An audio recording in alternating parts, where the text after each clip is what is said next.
करके एक दिन खाली था, सोचा क्या करें। तो महाराज जी गैया चरावे गए हम लोग, हम और हमारे सारे परिकर के लोग, हम लोग गैया चराने गए। तो गैया चराने गए तो मन में पहले भाव था कि लाल जी को संग लेके जाएं, पर फिर मन में आया कि लाल जी को व्यवस्थित करना थोड़ा मुश्किल हो जाएगा। गैया तो कहीं भी भागती है और कहीं जोर से कहीं टकरा गए, लाल जी लुढ़क गए नीचे। तो हमारे मन में भाव आया, एक काम करते हैं, लाल जी को घर ही छोड़ जाते हैं, इनकी वंशी और लकुटी संग ले जाते हैं। तो लाल जी की वंशी और लकुटी हम संग ले गए। अब देखो ये लीला नहीं है तो क्या है। जब मैं वंशी और लकुटी ले रहा था तो मैंने नेक ठाकुर जी की ओर देखा, तो मानो ऐसा लगा क्रोध में देख रहे हैं, उद्धारी के मुंह ना ले जाएगा। जबकि ठाकुर जी को तो बहुत चाव होता है गैया चराने का, और पहली बार गैया चराने गए हम।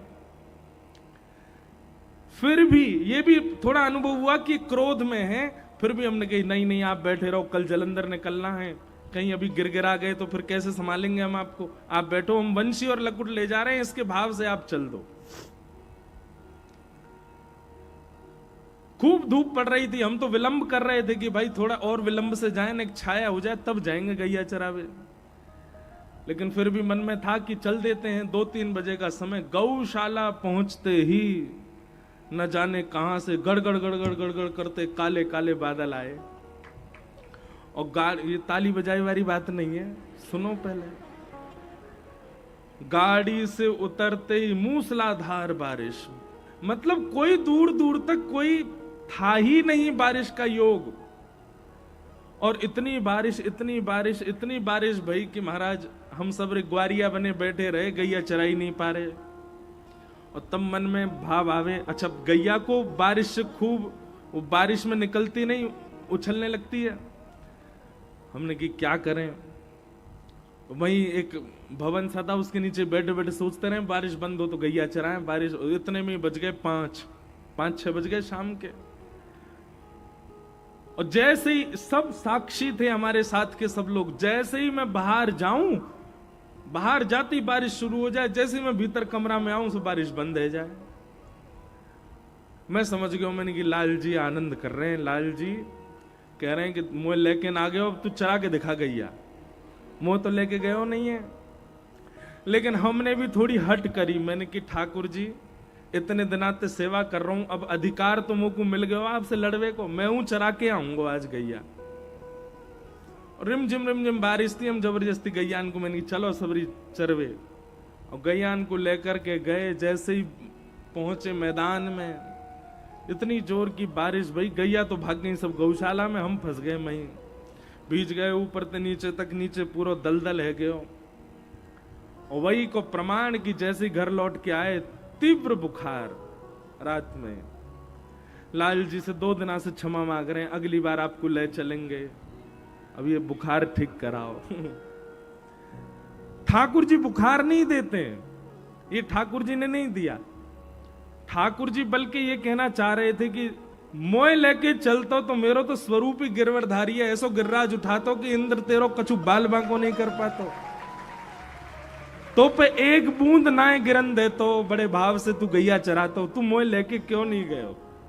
अब मेरी शरणागति छोड़ के गए हो तो फिर भुगत। तो वही भुगत रहे हैं। ये जो हमारा अस्वस्थता अभी हुई है, ऐसे हमारे सांचे ठाकुर हैं श्री गिरधर लाल, बड़ी बड़ी लीलाएं करते हैं। पंजाब के भी कई भक्तों को ठाकुर जी ने स्वप्न में कितने अनुभव करा रखे हैं हमारे गिरधर लाल जी ने। छोटे से ठाकुर जी हैं पर बड़े आनंद वाले। तो अनुशासन पर्व में भीष्म पितामह से युधिष्ठिर जी पूछते हैं कि गौ सेवा का महत्व क्या है। तो भीष्म पितामह कहते हैं कि गौ सेवा का महत्व तो बहुत दूर की बात है, गलती से राह चलती भई गैया से छुप जाने का महत्व क्या, ये सुन लो। क्या सेवा का महत्व तो बाद में आप लोग हिसाब लगाते रहना। गलती से गैया से अगर आप छुप गए, उसका फल आपको क्या मिलेगा, वो भीष्म पितामह बता रहे हैं। तो भीष्म पितामह कहते हैं कि दुनिया में सबसे कठिन मार्ग है नरक का। भागवत जी में वर्णन आता है, जब व्यक्ति नरक जाता है ना, तो उसके गले में फंदा बांध करके यमदूत इतनी द्रुत गति से लेकर के जाते हैं कि जब वो नरक पहुंचता है तो उसकी आंखें पैरों में पहुंच जाती हैं, उसका नाक कहीं और चली जाती, मतलब सारे अंग प्रत्यंग अंग भंग हो जाते हैं, इतनी तीव्र गति से लेके जाते हैं। और पहुंचने में हजारों वर्ष लगते हैं, हजारों वर्ष तक द्रुत गति से घसीटते हुए लेके जाते हैं। इतने दिन लगते हैं नरक पहुंचने में कि बीच रास्ता में ही व्यक्ति हाथ जोड़ के प्रार्थना करने लगता है, मेरे प्राण हर लीजिए, हे विधाता। पहले तो वो ये रोता है कि मुझे नरक ना जाना पड़े, लेकिन जब नरक के मार्ग पर चलता है तो मार्ग इतना दुर्गम होता है कि व्यक्ति प्रार्थना करता है, हे भगवान कृपा करो जल्दी नरक पहुंचूं मैं, ये मार्ग मुझसे सहन नहीं हो रहा।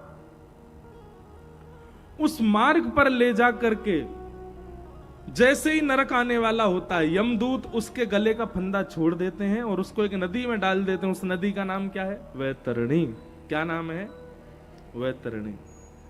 वैतरणी नदी में रक्त, मवाद, मलमूत्र आदि बहता है। इतनी भयंकर दुर्गंध आती है कि एक बार यदि किसी की नासिका में चली जाए तो वो मूर्छित होकर गिर जाएगा। ऐसी योजनों लंबी वैतरणी नदी में उस व्यक्ति को डाल दिया जाता है और कहा जाता है पार करो, पार करके पहुंच जाओ नरक। उस वैतरणी नदी को पार करने में सैकड़ों वर्ष लग जाते हैं, तब जाकर के वो व्यक्ति नरक पहुंचता। अब नरक में जाकर के उसका बही खाता खोला जाता, तेने संसार में क्या क्या किया, उनके अनुरूप उसको पाप। तो नरक कितना खतरनाक है।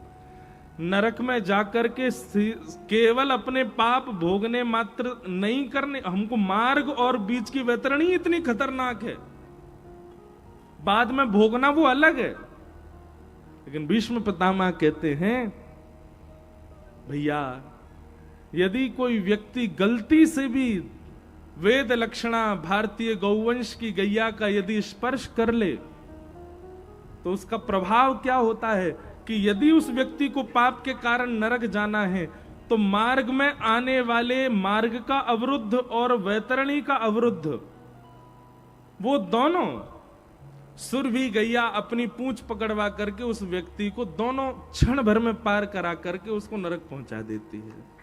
उसको वैतरणी में डूबने नहीं देती, उसको मार्ग में अवरुद्ध आने नहीं देती। ये गलती से छूने का अभिप्राय है।